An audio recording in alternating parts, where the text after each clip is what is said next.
Kenapa ketika kita budidaya ikan lele di media galon itu terjadi suatu kendala baik ikan sakit ataupun kematian pada ikan lele. Nah, bagaimana cara solusi dan cara yang tepat dalam proses budidaya ikan lele di media galon? Simak terus video kali ini. Saya akan jelaskan mengenai tentang cara budidaya ikan lele yang tepat dalam media galon supaya ikan aman, sehat, dan juga bisa dipanen ya. Nah, dalam video kali ini hal yang harus teman-teman pahami adalah ketika teman-teman menonton video saya, tontonlah dari awal sampai akhir ya, supaya teman-teman tidak ketinggalan ataupun tidak kelewat mengenai tentang hal penting yang saya sampaikan ya. Oke, kita kembali ke topik ya teman ya. Dalam proses budidaya ikan lele di media galon itu ada beberapa hal yang harus kita ketahui ya, dari mulai segi tebar benih, tempat, perawatan, jenis pakan, dan juga proses penyortiran. Nah, kali ini yang saya akan bahas pertama adalah mengenai tentang tempat ya. Dalam proses budidaya ikan lele di media galon, tempat ini yang menentukan menjadi kenapa ikan tersebut terserang penyakit ataupun terjadi kematian secara mendadak. Nah, tempat yang baik untuk ikan lele, tempatkanlah di tempat yang teduh ya.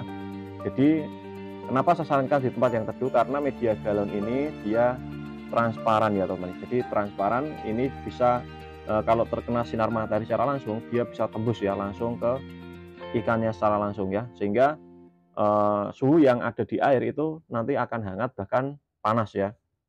Nah, maka dari itu teman-teman harus menempatkan di tempat yang teduh, di teras rumah, samping rumah, ataupun bisa di dalam rumah. Nah, yang berikutnya adalah proses dalam pembelian benih ikan lele. Nah, dalam proses pembelian benih ikan lele ini, teman-teman saya sarankan belilah di tempat peternak secara langsung ya. Jadi itu akan meminimalisir ikan stres ataupun ikan sakit ya. Jadi ketika kita datang secara langsung, kita bisa mengetahui ikan tersebut dalam kondisi yang sehat ataupun sakit ya. Nah, untuk teman-teman, kalau membeli bibit ikan lele, belilah pada pagi, sore, ataupun malam hari. Karena di saat-saat itu suhu akan cenderung lebih stabil karena tidak terkena paparan sinar matahari secara langsung ya. Nah, ketika teman-teman sudah membeli bibit ikan lele, belilah bibit sesuai dengan keinginan teman-teman ya. Tapi kalau untuk saran saya, belilah bibit dengan ukuran minimal 46 ya, ataupun 57. Itu akan jauh lebih cepat masa panennya. Nah, setelah kita sudah membeli bibit, kita bisa tebar di media galon. Nah, media galon yang kita gunakan seperti dalam video ini, saya sedang membersihkan media galon yang sebelumnya sudah saya panen ikannya ya. Jadi kita harus bersihkan seperti ini teman ya. Untuk teman-teman yang belum tahu caranya, teman-teman bisa mencontoh dalam video kali ini. Nah, kenapa itu saya potong? Ini untuk tebar awal ya teman. Karena untuk tebar awal ikan tidak jarang loncat lah ya, jarang loncat. Tapi kalau sudah besar seperti dalam video ini, kita memberikan tempat yang lebih tinggi ya.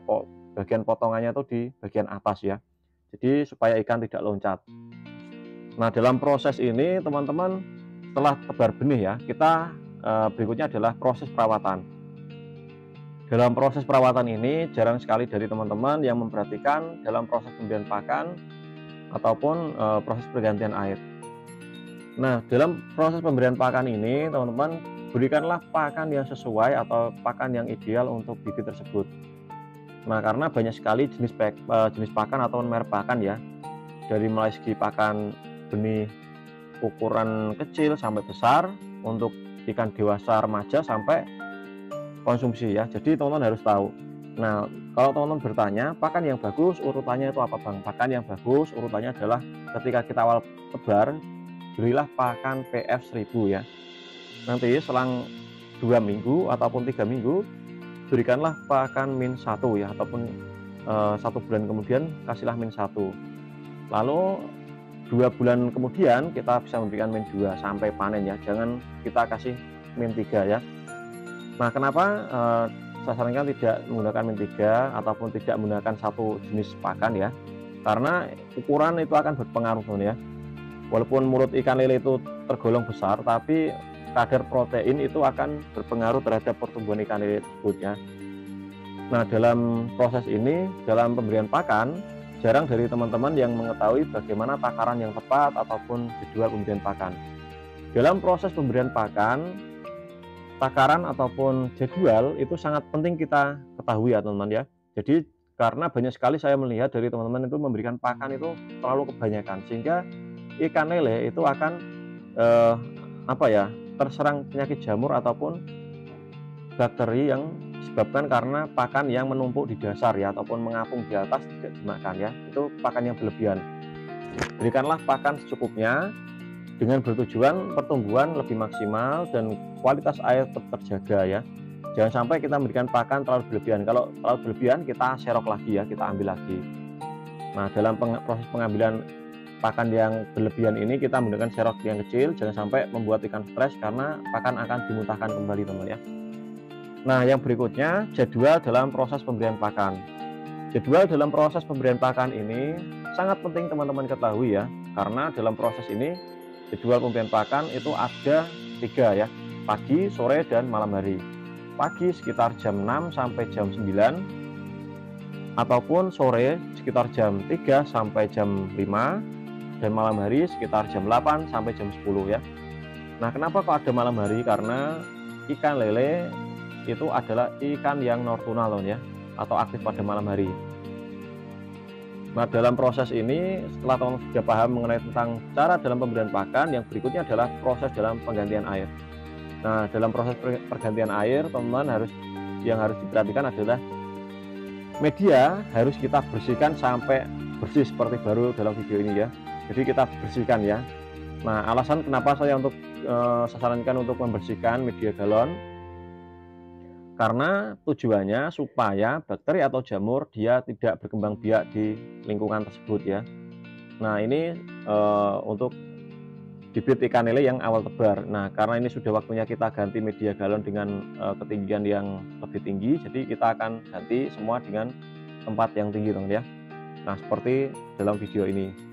Nah, ini dalam proses pemotongannya ini saya potong di bagian lingkaran kotak ya, bagian atas ya.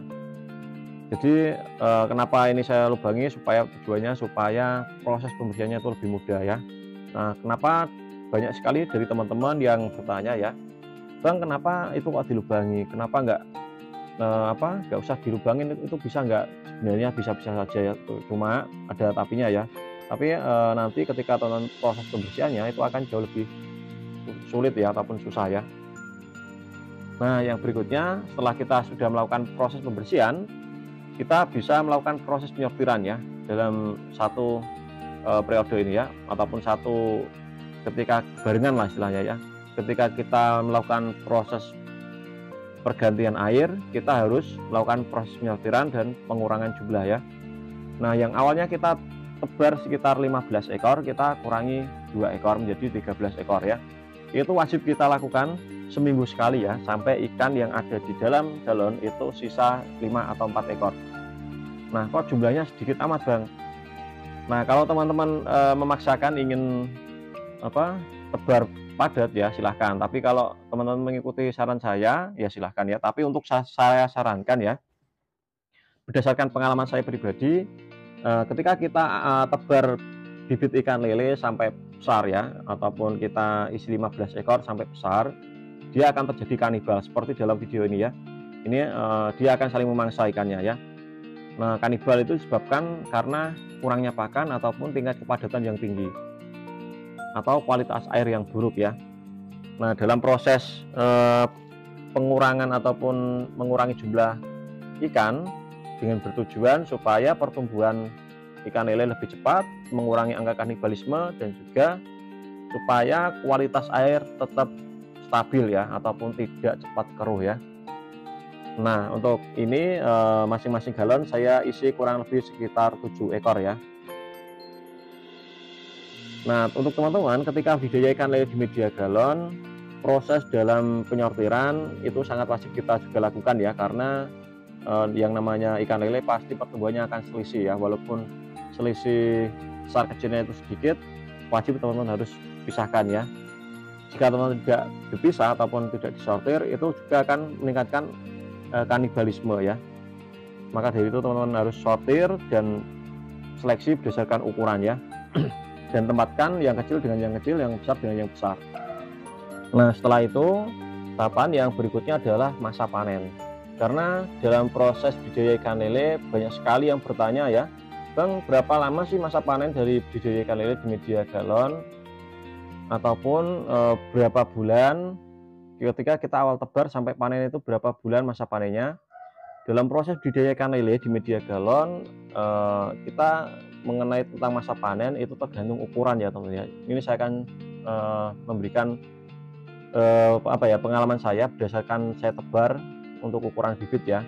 Ukuran bibit ukuran 35 ketika kita tebar, kita dapat masa panen di sekitar 3 bulan sampai 3 bulan setengah ya. Nah, untuk ukuran 46 kita bisa dapat panen sekitar 2 bulan setengah sampai 3 bulan ya. Dan untuk ukuran 57 kita bisa panen di sekitar 1 bulan setengah sampai 2 bulan setengah ya. Nah, itu pun tergantung dari segi perawatan teman ya. Jadi tidak saya jamin mengenai tentang masa panennya di bulan-bulan tersebut itu bisa maju bisa mundur ya.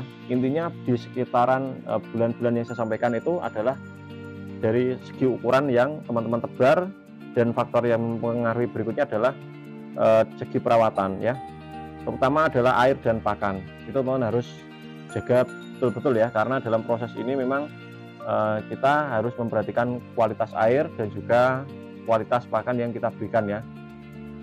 Oke, mungkin itu saja teman-teman yang bisa saya bagikan untuk teman-teman, dan jika ada suatu kesalahan dalam video ini ataupun kekurangan, saya mohon maaf apabila ada suatu kesalahan kata untuk teman-teman.